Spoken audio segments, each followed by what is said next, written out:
এ কি রে মা, এত খাবার করেছিস তুই আমার জন্যে? হ্যাঁ গুরুদেব, আপনি যা যা ভালোবাসেন সব রান্না করেছি। আচ্ছা আচ্ছা। ও মা, আমিও খাবো। আচ্ছা দাঁড়া, তোর খাবার নিয়ে আসছি।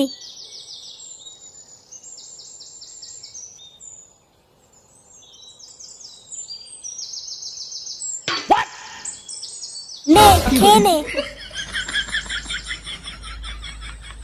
এ কি মা, আমার মাংস কই? মাংস আমাদের জন্য নয়, গুরুদেবের জন্য। গুরুদেবের আদেশ, গুরুদেব যে কয়দিন থাকবেন সেই কয়দিন আমাদের ঘি আর ভাত খেয়ে থাকতে হবে।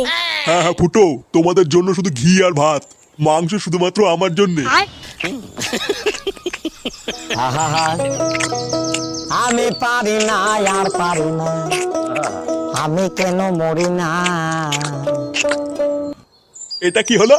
লেওড়া শাটার ঘাম পায়ে ফেলে বাজার করে নিয়ে আসলাম আমি, আর আমার ছেলে শুধু ঘি আর ভাত খেয়ে থাকবে? এখানে কি লেওড়া নাটক হচ্ছে নাকি?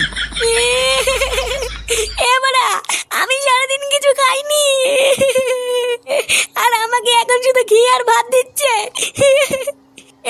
আমি থাকবো না বড় এই বাড়িতে, কান কিচ্ছেলে। হরি ওম হরি ওম।